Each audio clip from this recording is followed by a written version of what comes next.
buah saya di penjara juga. Yang masuk, saya jamin kehidupannya. Mereka pun saya kasih barang untuk ngedarin di dalam.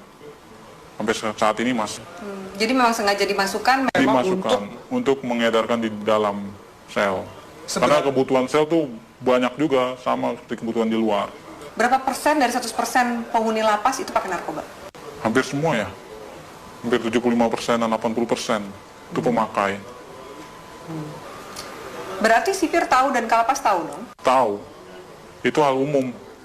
Karena kan kita juga masuk barang itu nggak mudah. Biasanya itu uang tip atau apa segala macam. Selalu diminta. Berapa biasa minta? Sipir berapa, kalapas berapa? Ya nominalnya masih jutaan ya, belum ratusan juta. Masih jutaan. Misalnya jutaan, sipir tuh dapat berapa sih? Sipir sebulan bisa dapat 5 juta, 7 juta. Tergantung kita bawa masuk barangnya berapa banyak. Oh barangnya sekian, ya tinggal di itu aja proses. Kalau kalapas dapat berapa sih? Kalapas dia puluhan juta. Yang paling banyak demand-nya itu di penjara mana? Cipinang. Lebih banyak dia bandarnya. Salah satunya banyak kan anak buah saya selama ini. Yang ketangkep di mana, mereka di dalam, ya saya tanggung semuanya. Dia di dalam, hidup keluarganya di luar, saya tanggung semua. Oke. Sampai dia keluar. Sampai dia keluar. Secanggih apa sih bisa ngatur peredaran narkoba Iya. dalam penjara? Alat-alat mereka canggih dong? Canggih. Mereka alat-alatnya lebih canggih dari pemerintah Indonesia sendiri ya. Masa? Iya. Secanggih apa? Dari mulai telepon, mereka pakai satelit, langsung tembus satelit. Tidak ada lagi lewat operator-operator Indonesia. Mereka semua pakai satelit. Jadi nggak bisa disadap. Nggak bisa disadap. Sangat sulit untuk disadap. Tidak akan ada habisnya Indonesia. Karena Indonesia target terbesar di Asia untuk peredaran. Untuk peredaran. Kenapa Indonesia jadi target? Karena demand yang begitu besar. Demand yang begitu besar. Keuntungannya juga besar. Hukumannya juga ringan. Soal hukuman, Iya. ringan. Berarti nggak mungkin bikin jera. Apa sih yang bikin jera aparatnya? Dari mana sih kemudian kalau misalnya mau ngabisin ini gitu? Dari mana sih? Biasanya kalau main di hakim itu buat main hukuman. Peringanan hukuman. Segala macam. Anda bayar? Saya bayar. Dalam bentuk uang atau dalam bentuk barang juga Anda kasih? Uang. Biasanya uang. Mereka hanya uang. Kadang barang tergantung hakim. Hakim maunya apa ya kita kasih. Banyak klien Anda yang hakim yang make juga? Ada banyak. Ada 10 orang ada. Bagaimana Anda menggunakan uang yang luar biasa banyak ini?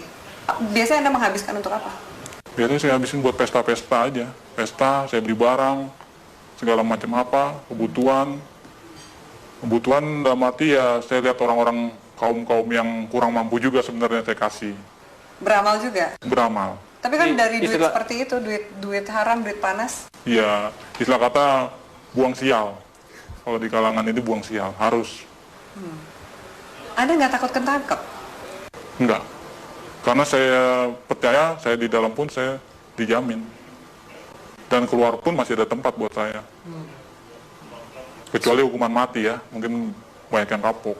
Susah nggak sih keluar dari jaringan ini? Sangat sulit. Karena semuanya itu sudah terpantau oleh bos. Kita pun juga nggak tahu kan anak buah bos seberapa banyak. Yang kita tahu kan hanya segelintir orang yang saya percaya ada 30 orang. Mungkin dari lain ini ada lagi anak buah bos yang mantau saya juga. Bagaimana posisi saya, peredaran saya, perkembangan saya. Oke. Dari Jakarta sendiri, selain 5 bos Anda ini, Iya, ada juga jaringan-jaringan yang lain? ada. Banyak. Di Jakarta aja ada sekitar 50 jaringan. Yang saya tahu 50 jaringan, mungkin lebih. Itu yang saya tahu. Jaringan ini lebih besar atau sama kuatnya dengan jaringan Anda? Macam-macam. Tergantung dari barang sih biasanya. Kalau barang kita bagus, banyak juga jaringan ngambil di kita juga. Makanya barang itu nggak pernah akan habis. Tidak akan pernah habis di Indonesia. Walaupun mereka menangkap, menyita segala macam berapa ribuan ton, ratusan kiloton, itu nggak akan pernah habis. Karena itu cuma sedikit, paling seujung jari ya, ujung jarinya dari total barang yang ada di Indonesia. Kalau BNN sendiri, gimana Anda sebagai bandar ngelihat BNN? BNN saya lihat sih Untuk saat ini tergantung orang-orangnya sih, BNN juga.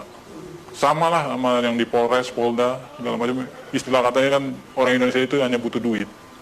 Semuanya ujung-ujungnya duit. Asal kita punya duit, ya lolos.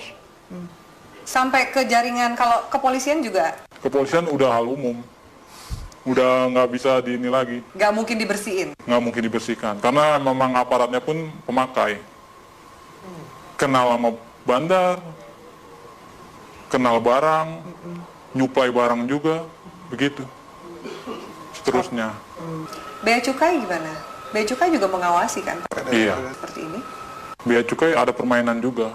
Makanya kita di Bea Cukai itu ada sekitar 5 orang kita pegang di sana. Untuk tiap ininya. Apa peran 5 orang di Bea Cukai ini? Meloloskan barang. Meloloskan barang. Jadi ada pengiriman juga. Pengiriman barang, pengeluaran keluar barang, itu semua lewat dari mereka ini, 5 orang ini. Oke. Anda punya berapa rekening? Ada 10 lebih. 10 lebih. Kurang lebih satu rekening isinya berapa sih? Tergantung ya, ada yang 1 miliar, ada yang 800, ada yang 750. Paling kecil ya sekitar 250 juta. Anda nggak takut kelacak oleh PPATK nih? Wah, enggak ya, itu nama rekeningnya udah beda-beda. Ada panggilan untuk berhenti dari dunia hitam ini? Belum ada. Saya masih menikmati sampai sekarang karena keuntungannya lumayan. Bukan lumayan lagi ya, mungkin kalau Mbak sendiri mungkin akan tergiur dengan hasilnya. Yakin kamu? Yakin sekali. Masa? Iya, benar. Belum ada panggilan untuk tobat berarti? Belum. Masih menikmati. Mau sampai kapan? Sampai seterusnya mungkin ya.